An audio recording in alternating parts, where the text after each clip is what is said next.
Bismillahirrahmanirrahim. Alhamdulillah nahmaduhu wa nasta'inuhu wa nastahdihi wa nastaghfiruh wa na'udzu billahi min syururi anfusina wa min sayyiati a'malina. Man yahdihillahu fala mudilla lahu wa man yudlil fala hadiya lahu. Asyhadu an la ilaha illallah wahdahu la syarika lahu wa asyhadu anna sayyidana Muhammadan abduhu wa rasuluhu wa khaliluhu wa safiyyuh. Allahumma shalli wa sallim ala sayyidina Muhammad wa ala alihi wa ashabihi wa tabi'in lahum bi ihsani ila yaumiddin. Alhamdulillah, segala puja dan puji bagi Allah Subhanahu wa taala yang telah memberi nikmat kepada kita, yakni nikmat bulan Ramadan, nikmat yang mana Allah Subhanahu wa taala membersihkan kita daripada segala dosa-dosa, membersihkan kita daripada jiwa-jiwa yang lalai kepada Allah taala, hingga Allah menarik kita melakukan amal ibadat puasa agar kita menjadi orang yang bertakwa di sisi Allah Subhanahu wa taala. Jadi pada tengah hari ini untuk para jemaah, tajuknya ialah membentuk jiwa fitrah dalam membentuk fitrah dalam kehidupan jiwa kita. Adapun tajuk tadi rupanya itu minggu hadapan insya-Allah. Maka sesungguhnya Allah Subhanahu wa taala telah mendatangkan kita ke bumi ini, ke alam ini. Dalam kehidupan kita diperintahkan melakukan amal ibadat kepada Allah. Allah Subhanahu wa taala berfirman, "Wa ma khalaqtul jinna wal insa illa liya'budun." Tidak aku jadikan jin dan manusia kecuali mengabdikan diri kepada Allah. Maka kita disuruh mengabdikan diri kepada Allah. Diperintahkan kita sembahyang setiap hari 5 waktu sehari semalam, itu sembahyang yang wajib. Dan Allah Subhanahu wa taala memerintahkan kita berpuasa sebulan-bulan Ramadan. Ini puasa yang wajib. Maka apabila kita melakukan amal ibadah kepada Allah Subhanahu wa taala, maka Allah Subhanahu wa taala akan mempermudahkan segala urusan kita, dan Allah taala akan menjadikan kehidupan kita kehidupan yang tenang. Maka sesungguhnya kullu mauludi yuladu 'alal fitrah. Sungguh manusia itu dilahirkan dalam keadaan fitrah, yakni yang dimaksudkan fitrah dilahirkan dalam keadaan suci. Maka apabila kita keluar daripada perut ibu, maka kita sebenarnya tidak ada dosa. Lalu kita umpama satu kain putih yang akan kita mencorakkannya. Apabila kita mencorakkan dengan corak yang kebaikan, maka kehidupan kita penuh dengan kebaikan. Tetapi apabila kita mencorakkan dengan keburukan, maka kehidupan kita akan membawa kebinasaan. Allah Subhanahu wa taala berfirman, "Bala man kasaba sayyi'atan wa ahatat bihi khati'atuhu fa ulaika ashabun nar hum fiha khalidun. Walladzina amanu wa 'amilus shalihat ulaika ashabul jannah hum fiha khalidun." Maka ketahuilah, sesiapa yang melakukan satu kejahatan, lalu kejahatan itu berterusan ditambah lagi akan kejahatan, maka itulah ciri-ciri orang yang masuk ke dalam api neraka jahanam. Mereka akan kekal dalam neraka. Dan barang siapa yang beriman dan beramal dengan amal soleh, itulah ciri-ciri orang yang akan masuk di dalam syurga. Dia akan kekal di dalam syurga Allah Subhanahu wa taala. Allah taala Maha Pengasih, Allah taala Maha Penyayang. Maka sungguh Allah taala menginginkan kita semua masuk di dalam syurga Allah Subhanahu wa taala. Maka apabila orang melakukan dosa, Allah memberi taubat kepada hamba-Nya. Apabila orang itu lalai kepada Allah Subhanahu wa taala, Allah menangguhkan kesalahannya, tidak dihukum, bahkan diberi taubat oleh Allah taala. Maka sesiapa yang bertaubat kepada Allah, walau dia membawa dosa yang begitu banyak, lalu dia datang kepada Allah taala, maka Allah taala mengampunkan akan segala dosa-dosanya. Maka jadilah kita orang yang bertaubat kepada Allah taala, sebagaimana sabda Nabi sallallahu alaihi wasallam, "At-taibu minan zambi kaman la zambalah." Orang yang bertaubat daripada dosa, maka seumpama dia tidak ada dosa. Maka demikianlah Allah yang Maha Pengasih Penyayang sentiasa inginkan kita duduk di dalam fitrah. Maka sebelum masuk bulan Ramadan, maka banyak dosa-dosa yang kita lakukan. Kita mungkin tidak mampu menjaga lidah, tidak mampu menjaga mata, tidak mampu menjaga telinga. Kadang-kadang kita pergi kepada tempat maksiat. Namun dosa-dosa itu Allah ingin hapuskan segala dosa-dosa itu. Lalu Allah Taala memerintahkan para malaikat, "Futihat abwabul jannah wa ghulliqati abwabun nar wa sufidatis syayatin." Lalu Allah berkata kepada malaikat, "Wahai malaikat, bukalah pintu-pintu syurga seluas-luasnya." Maka malaikat bertanya, "Ya Allah, untuk apa dan untuk siapa?" "Untuk umat Muhammad sallallahu alaihi wasallam, untuk pendosa-pendosa yang kembali kepada Allah Subhanahu wa taala. Wahai malaikat, hendaklah kamu menutup pintu neraka. Ya Allah, kenapa ditutupnya pintu neraka? Kerana aku tidak mahu mengazabkan akan umat Nabi Muhammad sallallahu alaihi wasallam. Ya Allah, Allah berkata kepada malaikat, wah, maka bagaimana dengan mereka yang beribadat sedangkan bersama mereka ada syaitan-syaitan yang menggodanya. Lalu Allah mengatakan sufidah syayatin, maka syaitan-syaitan itu akan dibelenggu. Maka mereka akan beribadat dalam keadaan dipermudahkan oleh Allah Ta'ala. Namun bagaimana dengan dosa-dosa mereka yang banyak sebelum daripada ini? Maka Allah Ta'ala menggandakan pahala-pahala apabila mereka melakukan amal ibadat di bulan Ramadan. Apabila mereka melakukan ibadat bulan Ramadan, pahala sunat itu yang dilakukan ibadat sunat seperti melakukan ibadat wajib di bulan yang lain. Maka apabila dia melakukan ibadat wajib digandakan oleh Allah Ta'ala dalam keadaan mereka berpuasa, lalu Allah menerima puasa mereka. Lalu Allah Subhanahu wa taala mengatakan, as-saumu li wa ana ajzi bihi, semua hamba-Ku berpuasa kerana aku, maka aku akan membalasnya. Maka orang yang berpuasa itu sabar dalam puasanya, dia tidak makan, tidak minum, dia menjaga nafsunya bersama isterinya, dia menjaga anggotanya, lidahnya, kakinya dan segala-galanya dia jaga untuk beribadah kepada Allah Subhanahu wa taala. Man shoma ramadhana imanan wa ihtisaban ghufira lahu ma taqaddama min zambi. Sesiapa yang berpuasa semata-mata keimanan kepada Allah kerana mencari keredaan Allah Taala, ghufira lahu ma taqaddama min zambi,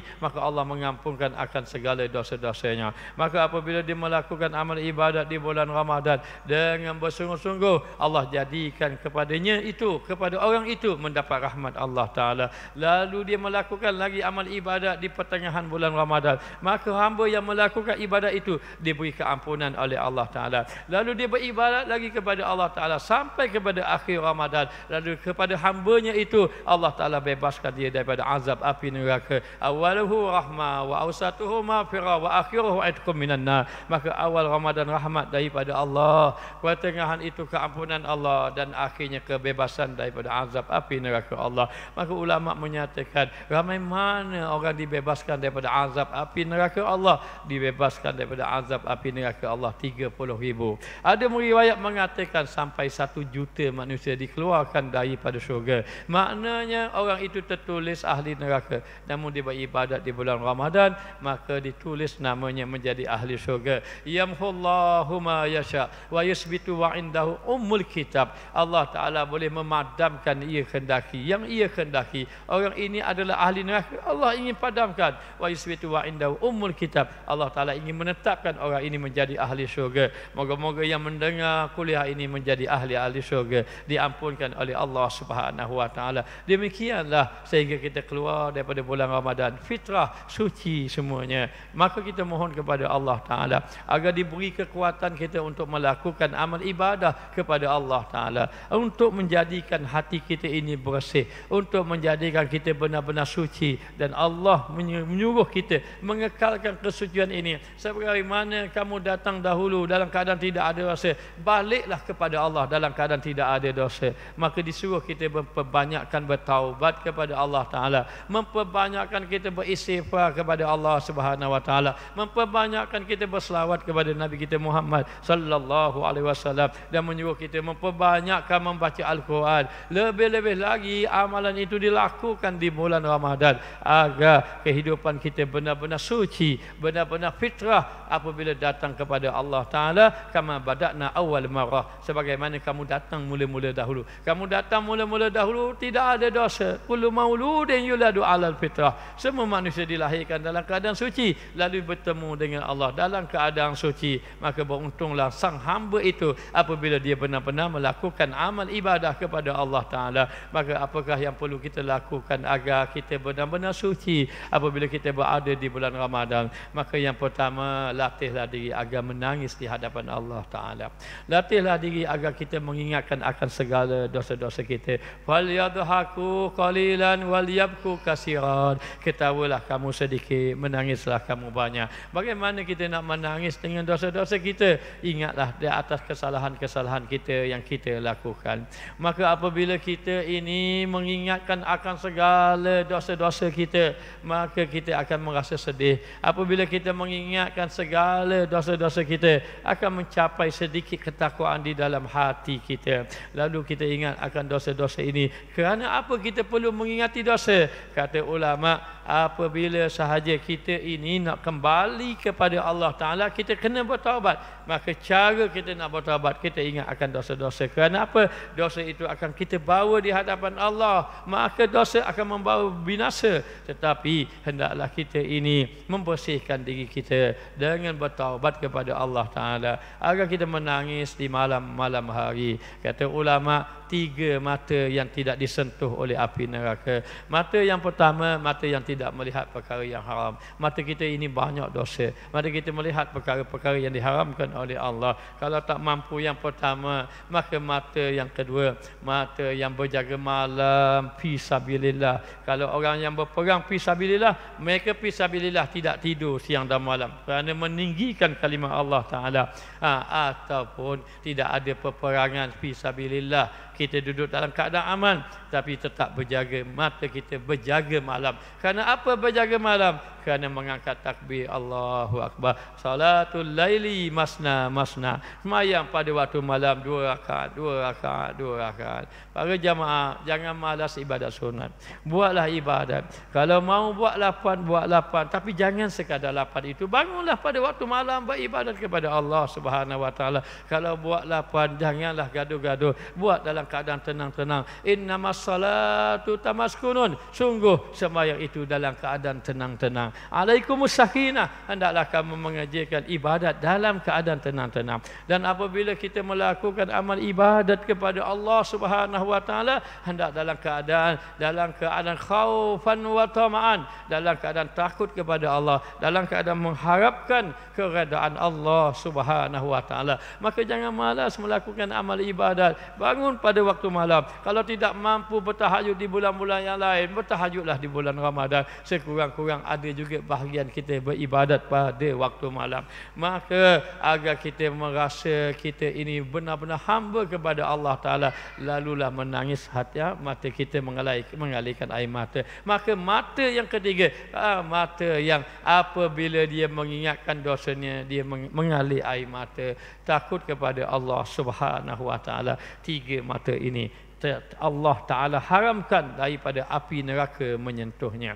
Maka paling tidak, kalau kita tak mampu jaga mata kita, nanti kita cubalah berjaga malam. Kalau tak mampu berjaga malam, maka cubalah kita renung-renungkan tentang amalan kita, renung-renungkan tentang kesalahan kita. Moga-moga mengalir air mata. Apabila mengalir air mata itulah yang membasuh segala dosa-dosa kita. Maka Allah Subhanahu Wa Ta'ala menyeru di bulan Ramadan, wahai hamba-Ku, siapa yang ingin bertaubat, aku terima akan taubatnya. Sesiapa yang ingin minta ampun, aku terima akan pengampunannya. Dan sesiapa yang ingin kembali kepada Allah Subhanahu Wa Ta'ala dan dia inginkan hajatnya ditunaikan, aku akan tunaikan hajatnya. Maka Allah Ta'ala tunaikan hajat. Hajat apa Allah Ta'ala tunaikan? Allahumma inna nas'aluka ridhakal jannah. Allahumma inni as'aluka ridhakal jannah. Ya Allah, ya Tuhan kami, ya Tuhanku, aku mohon padamu, kami mohon padamu keredaanmu dan syurga. Wa a'udzubika min sakhatika wan nar. Kami mohon padamu ya Allah, kami minta berlindung denganmu ya Allah daripada kemurkaanmu dan daripada api neraka Allah Subhanahu Wa Ta'ala. Maka untuk kembali kepada fitrah kita ini, hendaklah banyak kita mengenangkan akan kesalahan kita, lalulah mengalir air mata. Kalau mengalir air mata kita, maka di kalangan orang yang mendapat lindungan arasy Allah Ta'ala, yang ketika itu yauma la zilla illa zilluh, tidak ada lindungan, tidak ada bayangan kecuali bayangan Allah Ta'ala yang memayunginya, dan tidak ada perlindungan kecuali perlindungan Allah Ta'ala. Bila itu yauma yafiru mar'u min akhi wa ummihi wa abi wa sahibatihi wa bani, maka ketika itu manusia lari di antara satu sama lain. Suami akan lari daripada isteri, ibu bapa akan lari daripada anak-anaknya, kawan-kawan baik kita akan lari daripada kita. Maka ketika itu para nabi mengatakan nafsi nafsi, diriku diriku. Maka akhirnya Nabi kita Muhammad mengatakan umatku, umatku. Maka ketika itu apa yang kita harapkan? Maka kita harapkan perlindungan Allah Ta'ala. Siapa yang akan mendapat perlindungan Allah Ta'ala? Di antara orang yang mendapat perlindungan Allah Ta'ala itulah pendosa-pendosa seperti kita. Orang pendosa-pendosa ini walaupun datang kepada Allah dengan membawa dosa yang begitu banyak sekalipun, maka Allah Subhanahu Wa Ta'ala memaafkan dia. Dengan sebab apa kemaafan itu? Pernahkah satu ketika kamu di bulan Ramadan, ketika itu kamu bangun pada waktu malam, ketika itu orang ramai dalam keadaan sedang tidur, mereka tidur dalam keadaan kekenyangan, namun kamu tidur dalam keadaan rasa lapar dan rasa ketakutan. Ketika itu kamu berkata, ya Allah, ampunkanlah segala dosaku, lalu menangis kamu mengalirkan air mata. Ingatkah ketika itu? Maka ketika itu engkau mengingatkan aku, mengingatkan Allah, kamu meminta keampunan, maka aku ingin memberi rahmat kepadamu, dan apabila aku memberi rahmat kepadamu, aku sudah tidak lagi melihat akan kesalahanmu. Maka demikianlah rahmat Allah Ta'ala di bulan Ramadan. Rebutlah rahmat ini. Jangan kita tidak ada air mata mengalir menangis di bulan Ramadan. Maka ditakuti apabila kita keluar daripada bulan Ramadan sudah tidak ada fitrah, tidak ada lagi maknanya hati kita yang suci ini. Maka banyakkan menangis, 3 mata tadi, maka akan terselamat daripada azab api neraka Allah Ta'ala. Dan yang kedua yang perlu kita lakukan agar kita kembali kepada fitrah, hendaklah kita sedaya-daya bersungguh-sungguh dalam melawan hawa nafsu kita. Wallazina jahadu fina lanahdiyannahum subulana. Maka sesungguhnya sesiapa yang bersungguh-sungguh untuk berjalan kepada Allah, untuk pergi kepada Allah, lanahdiyannahum subulana, Allah Ta'ala akan menunjukkan jalan kepadanya. Maka bersungguh-sungguhlah kita. Maka orang yang berjihad itu, wal mujahidu man jahada nafsahu, orang yang berjihad itu adalah orang yang berjihad melawan hawa nafsunya. Maka di bulan Ramadan Allah Ta'ala ajar lawan hawa nafsu makan dan minum. Maka lawan hawa nafsu kamu. Maka disuruh kita di bulan Ramadan 4 perkara. Apa dia? Yang pertama, kurangkan makan dan minum di malam hari. Yang kedua, kurangkan tidur di malam hari untuk beribadat kepada Allah Subhanahu Wa Ta'ala. Yang ketiga, kurangkan bercakap yang sia-sia agar kita banyak membaca Al-Quran dan berzikir di siang dan malam. Dan yang keempat, kurangkan bergaul dengan orang-orang yang melalaikan kita. Banyakkan kita duduk di masjid berkawan dengan orang-orang yang saleh. Maka ini jalan kita untuk menjadi hamba kepada Allah Subhanahu Wa Ta'ala. Maka sesungguhnya untuk kita nak membersihkan hati kita lagi, setelah kita berusaha sedaya upaya agar kita ini dapat melawan hawa nafsu kita, maka yang ketiga, hendaklah kita menjauhkan diri daripada sifat tamak kepada dunia. Jangan banyak memikirkan perkara dunia. Ya, kita duduk di atas muka dunia, kita tidak boleh meninggalkan dunia. Kerana apa? Kita perlu mencari rezeki untuk atas muka kehidupan kita atas muka dunia. Ya, itu benar. Allah Ta'ala tidak halang kamu mencari dunia. Tapi ingatlah firman Allah Ta'ala, wabtaghi fima atakallahu daral akhirah wa la tansa nasibaka minad dunya. Kamu carilah apa-apa yang baik untuk akhirat kamu, namun kamu jangan lupa bahagian kamu di atas muka dunia. Maknanya kita boleh cari dunia di bulan Ramadan, tapi janganlah kita mencari dunia sampai meninggalkan ibadat yang Allah Ta'ala tawarkan kepada kita dengan pelbagai ganjaran.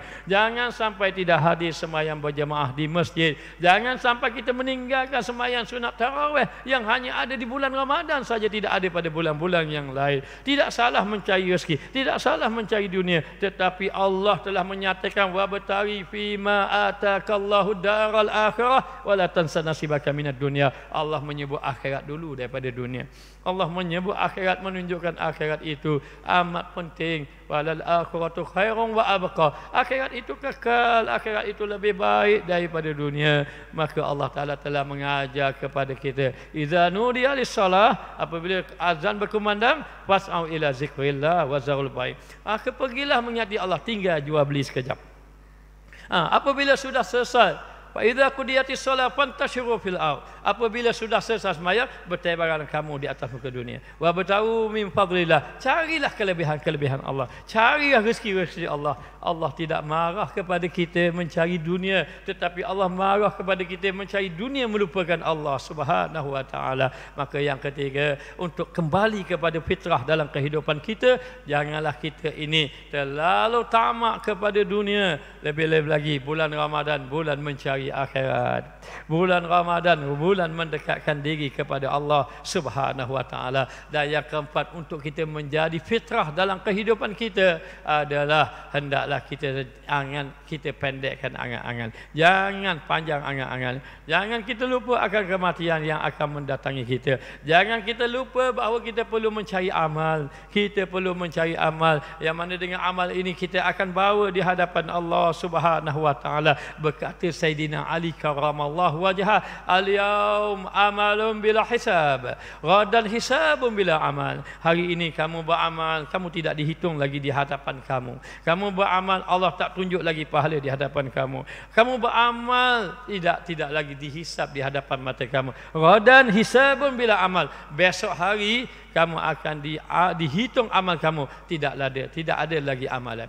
Hanya dihitung saja, tidak ada amal. Sehingga ahli-ahli syurga berkata di hadapan Allah, ma abadnaka haqqa ibadatika. Ya Allah, izinkan aku sembahyang lagi, izinkan aku berpuasa lagi, izinkan aku beribadat lagi. Allah mengatakan hari ini hari yang tidak ada lagi ibadat. Hari ini adalah hari perhitungan. Hari ini yaumul jaza, hari ini hari pembalasan. Maka mereka ahli-ahli syurga, ini ahli syurga bukan ahli neraka, mereka mengatakan ma abadnaka haqqa ibadatika. Ya Allah, kalau begitu kami benar-benar tidak beribadat kepada kamu dengan sebenar-benarnya.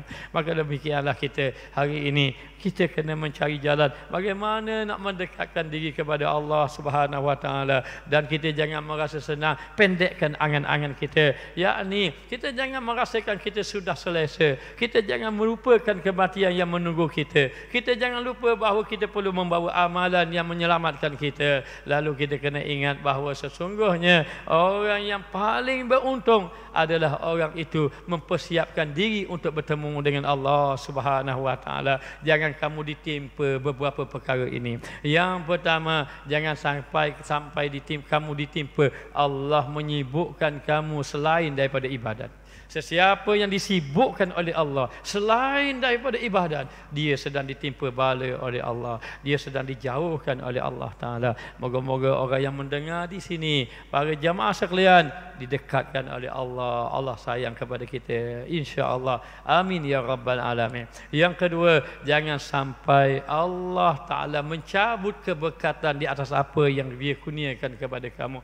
Ya Allah memberi harta kepada kita. Ya Allah memberi keluarga, Allah memberi kenderaan kepada kita, Allah memberi rumah kepada kita. Namun apa yang Allah beri kepada kita itu, sama ada kenderaan, sama ada rumah, sama ada keluarga, sama ada harta, adakah itu mendekatkan diri kepada Allah Subhanahu wa taala? Adakah rumah yang kita diami itu, rumah itu kita melakukan ibadat di dalamnya? Adakah ahli keluarga menyenangkan kita, mempermudahkan kita beribadat kepada Allah? Jangan sampai Allah menarik keberkatan yang Allah kurniakan kepada kita. Maka inilah yang ditakuti oleh orang-orang yang saleh. Dan yang ketiga, ingat, jangan sampai Allah mencabut ketenangan di dalam hati orang-orang yang beriman. Ketahuilah para jemaah, hati orang yang beriman ni hati yang penuh ketenangan. Hati orang yang beriman ni hati yang tidak ada kegelisahan, hati yang sudah tidak merasa apa-apa pemikiran yang membingungkan, menyerabutkan, dia tidak ada. Bahkan dia tenang. Bagaimana? Kerana sesungguhnya orang yang beriman itu tidak lekang daripada sembahyang berjemaah. Orang yang benar-benar beriman itu orang yang sentiasa berulang alik ke masjid. Innama ya'muru masajidallah man amana billahi wal yaumil akhir. Orang yang memakmurkan masjid Allah seperti para jemaah sekalian ini adalah orang yang benar-benar beriman kepada Allah dan juga hari akhirat. Dan orang yang beriman itu adalah orang yang banyak berzikir kepada Allah. Ala bizikrillah tatma'innul qulub. Ketahuilah, dengan berzikir kepada Allah hati dalam keadaan tenang. Tapi malam, begitu malam, apabila hati tidak tenang, apabila hati dalam keadaan kegelisahan, maka bimbang, dijauhkan dengan Allah Subhanahu wa taala. Oleh kerana itu, kembalikan kita diri kita kepada Allah Subhanahu wa taala, dekatkan diri kita kepada Allah Subhanahu wa taala,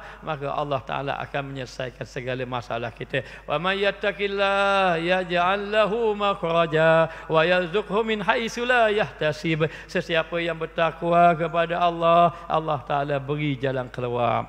Maka bertakwa itu macam mana? Kata ulama Al-Imam Al-Ghazali menyebut di dalam kitabnya Bidayatul Hidayah, menyatakan sungguh ibadah itu ada dua keadaan. Keadaan yang pertama adalah imtisalu awamirihi. Keadaan yang kedua adalah ijtinabu nawahihi. Yakni kita melakukan ketaatan kepada Allah untuk mendatangkan ketakwaan kepada Allah, ialah kamu melaksanakan segala perintah Allah.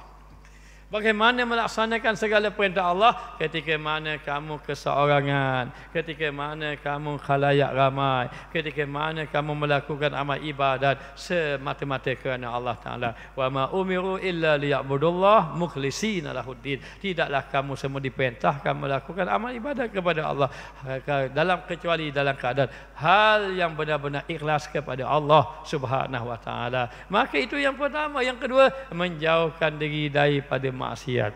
Maka wajtinabu nawahihi sirran wa alaniyah, menjauhkan diri daripada perkara yang dilarang oleh Allah ketika keseorangan dan ketika di khalayak ramai. Namun kita manusia yang banyak dosa, namun kita orang yang lemah imannya, namun kita orang yang banyak duduk mengikuti hawa nafsu. Namun Nabi kita yang sangat menyayangi kita telah memberi satu jalan, memberi satu manhaj, satu perjalanan. Wahai umat-umatku yang banyak melakukan dosa, seolah-olah baginda menyatakan demikian.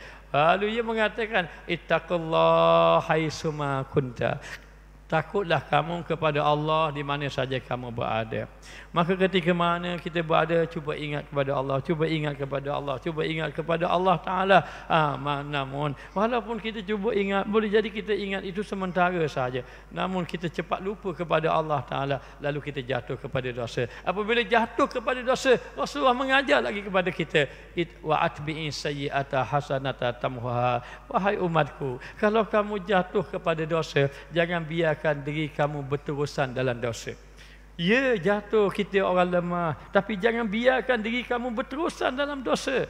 Wa atbi'i sayyi'ata hasanata tamhuha. Kalau kamu jatuh kepada dosa, kamu cepat-cepat ikutkan, maknanya sertakan, bersegera kamu dengan melakukan kebaikan yang menghapuskan dosa tadi. Mungkin kita tersalah cakap. Bila kita tersalah cakap, hapuskan dosa itu. Cepat-cepat minta maaf. Dan banyak berzikir kepada Allah. Istighfar kepada Allah Ta'ala. Rasulullah mengajar kita demikian. Rasulullah tahu keadaan kita. Kita lemah mengikut hawa nafsu. Ada satu orang sahabat di zaman Rasulullah SAW, sebelum berhijrah ke kota Madinah, orang-orang Mekah ramai yang minum arak. Maka sahabat ini adalah salah seorang yang ketagihan minum arak. Maka ketika mana turun ayat, awal-awal turunnya ayat, maka arak masih lagi dibenarkan. Masih lagi dibenarkan masa ketika itu. Hanya Allah Ta'ala mengatakan, wala taqrabus salat wa antum sukara. Jangan kamu hampiri semayang kalau kamu mabuk.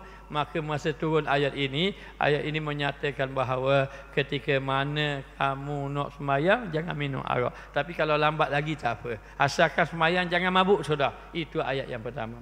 Lalu Sayyidina Umar Al-Khattab minta pada Rasulullah, ya Rasulullah, haramkanlah, kenapa tak boleh macam ni. Namun Rasulullah mengatakan ayat tidak diturunkan pengharamannya, sehinggalah di kota Madinah turun ayat, ya ayyuhalladzina amanu innamal khamru wal maisi wal ansab wal azlamu rijsun min amali syaitan fajtanibuhu la'allakum tuflihun. Ayat ini ayat pengharaman arak. Sungguh wahai orang-orang yang beriman, arak, judi, tenun nasib, main patung, menyembah patung berhala, itu amalan syaitan. Hendaklah kamu tinggalkan, baru kamu berjaya masuk dalam syurga. Maka sahabat dengar ayat ini, dia buang putus semua, dia buang botol-botol arak, toket-toket arak dia buang serta-merta kerana ikut perintah Allah Ta'ala. Tidak kira rugi tak rugi. Yang tengah minum pun dia muntahkan balik kerana tidak mahu benda haram masuk dalam tubuh. Nama ada satu orang sahabat, ini sahabat Nabi, dia sudah ketagihan arak yang bersangatan. Ketika turun ayat itu, dia sudah tak boleh tinggalkan arak. Bila dia tak boleh tinggalkan arak, dulu dia boleh terang-terang, akhirnya kemudian tersembunyi saja. Akhirnya Allah Taala mengampunkan akan dosanya. Begitulah kasih sayang Allah Subhanahu Wa Taala kepada kita semua. Moga-moga Allah Taala ampunkan dosa kita semua. Moga-moga Allah Taala masukkan kita semua di dalam ahli syurga. Rabbana atina fid dunya hasanah wa fil akhirati hasanah wa qina azabannar. Wa sallallahu ala sayidina Muhammad wa ala alihi wa sahbihi wasallam. Walhamdulillahirabbil alamin.